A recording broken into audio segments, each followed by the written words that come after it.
Hello tout le monde, bienvenue dans cette nouvelle vidéo. Est-ce que tu te souviens de la vidéo que j'ai faite sur les 10 commandements d'une école de commerce? Si c'est pas le cas, je t'invite à aller la voir. Mais en gros, aujourd'hui, je fais exactement la même chose, mais à l'inverse. En gros, je vais vous donner les 10 péchés capitaux d'une école de commerce ou en soi, pourquoi tu ne devrais jamais faire d'école de commerce.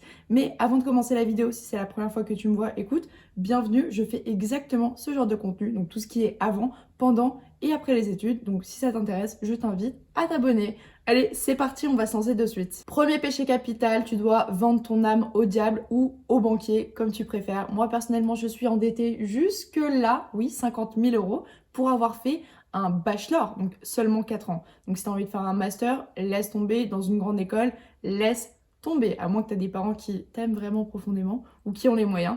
Écoute, tu vas prendre cher. Deuxième péché capital, tu vas perdre tout ton sens de l'esthétique et ton bon goût. Et oui, parce que en école de commerce, tu vas voir beaucoup de chaussures bateau, de polos, de pulls d'assaut.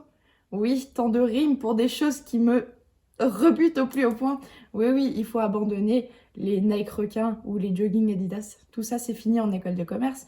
Et si tu es chanceux, on va te demander de porter un costume pour tes euros. Donc toutes tes présentations devant ta classe, qui sont en général plus ou moins toutes les semaines. Et les costumes, ça coûte aussi cher. Donc encore une fois, tu vends ton âme au diable. Troisième péché capital qui n'est pas une légende, c'est que beaucoup de gens font du golf ou de la voile ou ont un bateau. Oui, oui, on est sur ce genre de personnes-là. Ah, j'oublie aussi ceux qui font de la chasse. Ouais. Prépare-toi, mentalise-toi honnêtement. Oui, ils existent vraiment. Quatrième péché capital, c'est qu'il y a des célébrités claquées au sol qui ont fait des écoles de commerce. Si t'as pas envie de finir comme elles, ne fais pas d'école de commerce. Alors, mais cette liste m'a fumé, on va voir ça ensemble. Il y en a que j'aime bien quand même.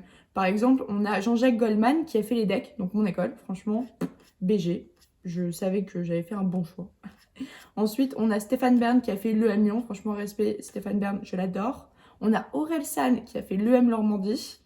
Pas mal du tout. Cyrus North qui a fait Catch Bordeaux. Et enfin, on a Pierre Cross qui a fait BSB. Je ne sais pas ce que c'est. Cinquième péché capital, et ça me rend folle, c'est qu'on va te faire le test du vends-moi ce stylo. Oui, et honnêtement, de nos jours, qui utilise encore un stylo? Est-ce qu'on leur dit? Est-ce qu'on leur dit que c'est des boomers? 6. La base des bases des bases. Alors, écoute-moi bien. Quand tu vas en école de commerce, si tu ne connais pas les paroles du lac du Connemara, laisse tomber. Excuse-moi, qui es-tu? Pourquoi es-tu là? Enfin, casse-toi quoi, en gros, ok? Il faut aussi connaître ton chant de ton école, le chant de ton asso et tous les chants que, voilà, l'école va t'apporter, d'accord?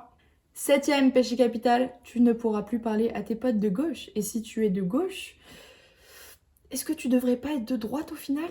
Ouais, c'est une question qu'il faut se poser quand on va en école de commerce, honnêtement. On va pas se mentir, tes potes de gauche, c'est quand même les plus sympas. Huitième péché capital, si tu ne fais pas HEC, qui est le Graal, c'est l'école de commerce par excellence, attends-toi à ce que tu aies des écoles qui se foutent de ta gueule. Oui, moi j'étais donc à l'EDEC, qui est quand même une école du top 3 ou top 5. Et il y avait les SEC, il y avait Catch, il y avait Schema. Enfin, franchement, il y avait tout le monde qui se foutait de notre gueule. Et inversement, honnêtement, si t'as pas fait HEC, il faut s'y attendre. Oui, il y aura des petites guéguerres entre écoles. Et aussi, les gens d'HEC te prendront de haut. Ça, c'est un peu la base. C'est un peu obligatoire. Mais bon, qui s'attendait à mieux de leur part? Neuvième péché capital, on t'a promis un salaire de ministre. Eh bien, on t'a menti. Tu finiras au SMIC. Ouais, ton premier taf, laisse tomber, t'attends vraiment pas à quelque chose de ouf. Si tu veux quelque chose de stylé, va en finance. Si tu n'es pas fort en maths, tu auras un SMIC. Oui, ouais. Honnêtement, quand j'ai commencé mon premier taf, donc déjà j'ai commencé en tant que stagiaire, j'ai fait donc mon stage de fin d'études. J'étais payée comme une grosse merde, pas comme une stagiaire d'école de commerce. J'étais vraiment payée comme une stagiaire, quoi.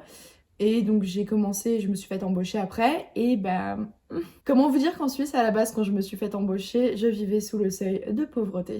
Oui. Dixième péché capital, et l'avant-dernier, parce que j'en ai trouvé un dernier, c'est que tu vas devenir alcoolique. Et oui, et en plus de ça, tu seras fier d'être alcoolique. Combien de fois j'ai passé des week-ends à faire des blackouts et tout le monde parlait de manière totalement normale de son blackout. Oui, je ne me souviens pas de cette soirée, qu'est-ce qui s'est passé? Et oui, j'ai fini en rampant, j'ai beuge sur telle personne, j'ai pécho telle personne, j'ai couché avec telle personne. Oui, j'en passe des balles et des pas mûres, mais c'est complètement normal et tout le monde sera dans le même bateau que toi, donc ne t'inquiète pas. Et enfin, le 11e, tu auras un titre ou un job sur LinkedIn qui sera complètement incompréhensible. On ne sait pas de quoi tu parles. Oui, ces titres-là qui font 15 km, Customer Success Manager, X, CX et tout. Bref, exactement ce que j'ai moi actuellement sur LinkedIn. Personne ne pige rien. Honnêtement, ça fout la gerbe, hein, on va pas se mentir. Mais bon, si t'as quand même envie d'aller en école de commerce, malgré tous les points que j'ai pu te donner, eh bien, je t'invite à faire attention à laquelle tu choisis. On va voir la vidéo que j'ai faite sur ce qu'il faut savoir avant ses études et aussi comment choisir son école de commerce. J'espère que tu as kiffé cette vidéo. Si c'est le cas, mets un petit like, abonne-toi et on se dit à la prochaine fois. Bye!